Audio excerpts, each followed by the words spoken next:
So the requirements for chemical equation, कि किसी एक केमिकल रिएक्शन की आपने इक्वेशन लिखनी है तो उसकी रिक्वायरमेंट या कंडीशंस क्या हैं? फर्स्ट वन,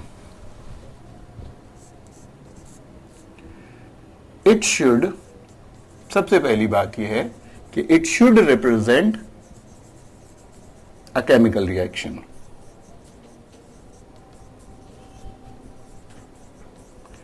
कि इस केमिकल इक्वेशन को, एक केमिकल रिएक्शन को रिप्रेजेंट जो है वो करना चाहिए।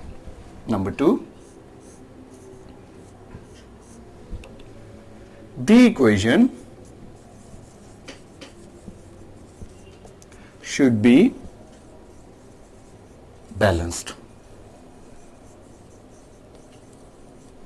Should be balanced. अब बैलेंस से क्या मुराद है और बैलेंसिंग कैसे करते हैं, मैं इसी पॉइंट के अंदर डिस्कस कर देता हूं। Actually I am talking about the characteristics और the requirements of a chemical equation. तो पहला मतलब यह है कि केमिकल रिएक्शन को रिप्रेजेंट करें, दूसरा यह है इक्वेशन शुड बी बैलेंस्ड। अब मैं दोबारा उसी एग्जांपल को लिखता हूं। अगर आप कंसिडर करें the same example, H2 plus O2 without state symbol में लिख रहा हूं, H2O। अब ये इक्वेशन जो है ये बज़ाहिर तो ठीक लग रही है, but it is not balanced, so this is incorrect equation. कैसे? अगर आप गौर करें तो there are 2 hydrogen atom present on this side, 2 hydrogen atoms are present on that side, here 2 oxygen atoms. लेकिन अगर आप इस साइड पे देखें तो there is only 1 oxygen atom.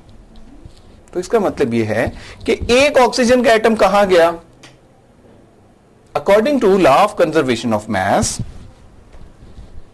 Law of conservation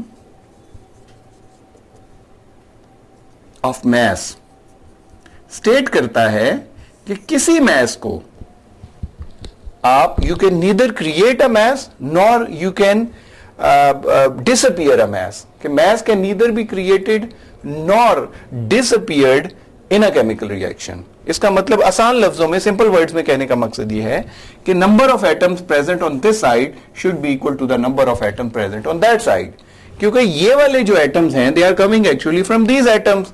तो एटम तो ना प्रोड्यूस कर सकते हैं, ना क्रिएट कर सकते हैं, ना उसको कंप्लीटली आप खत्म कर सकते हैं। So the number of atom present on left hand side, that means the number of atom present on the reactant side must be equal to the number of atom present on product side। तो इस लिहाज से ये equation symbolic representation तो है लेकिन correct नहीं है, बैलेंस्ड नहीं है। तो बैलेंस का मतलब यही है कि अगर number of atoms on this side become equal to number of atoms on this side तो वो इक्वेशन बैलेंस्ड हो जाती है। अब बैलेंसिंग कैसे करें? How to balance it?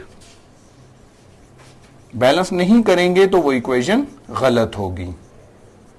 How to balance an equation? Balancing of equation के लिए कोई एग्जैक्ट फॉर्मूला नहीं है। We use the way trial and error method. Trial and error method, इसमें मतलब यह है कि आप बैलेंस करने के लिए you start from the simplest number, जो सबसे छोटा नंबर है आप उससे शुरू करते हैं और चेक करते जाते हैं। अगर तो उससे इक्वेशन बैलेंस हो जाए देन इट्स फाइन, अगर उससे बैलेंस ना हो तो आप उससे बड़ा नंबर ट्राई करें। जैसे यू स्टार्ट विद 2 से अगर बैलेंस नहीं होती तो देन गो फॉर 3 ले लें, 4, 5, 6, keep on doing this way, तो उस तरह से हो जाएगी। लाइक दिस इस एग्जाम्पल में कैसे हम बैलेंस करेंगे? हाइड्रोजन बैलेंस था, ओके, ऑक्सीजन बैलेंस नहीं था, तो ऑक्सीजन को बैलेंस करना है। यहां ऑक्सीजन 2 है, यहां ऑक्सीजन 1 है। अब रूल ये जहन में रखिएगा कि अब 2 तरीके हैं इस ऑक्सीजन को 2 करने के, इधर आई मल्टीप्लाई हेयर और I multiply here. So 2 ways to balance oxygen. यहां पे मल्टीप्लाई करें तो हाइड्रोजन भी मल्टीप्लाई होगा और ऑक्सीजन भी मल्टीप्लाई होगा, तो ऑक्सीजन तो 2 हो गए लेकिन हाइड्रोजन 4 बन जाता है इससे। तो आप उसको तो ये कर सकते हैं कि 2 यहां लगा दीजिए तो हाइड्रोजन 4 हो जाता है। तो सिंपलेस्ट नंबर 2 से आपने स्टार्ट किया, बैलेंस हो गई। अब यह है कि why we don't multiply 2 with hair.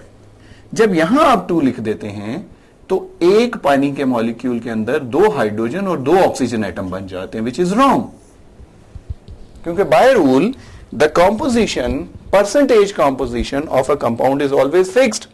यानी अगर पानी के अंदर 2 हाइड्रोजन और 1 ऑक्सीजन एटम आना है, तो अगर there is always 1 molecule of water है, तो उसके अंदर 2 हाइड्रोजन और 1 ही होंगे, 2 ऑक्सीजन के नहीं हो सकते। तो इस वजह से वी नेवर मल्टीप्लाई हेयर। हम हमेशा अगर मल्टीप्लाई करना है सिंपल करने के लिए, बैलेंस करने के लिए, तो हम उसको स्टार्ट पे करते हैं। तो इस तरह से the balanced form of this equation would be H2 plus O2 would give us 2H2O।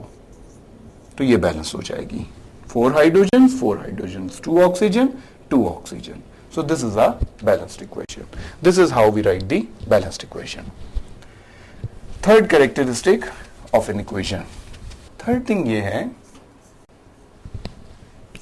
state symbols should be added. State symbols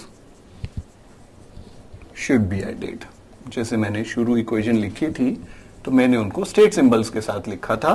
फिर आप एग्जांपल लीजिए, हाइड्रोजन बैलेंस फॉर्म पहले ही हम कर चुके हैं।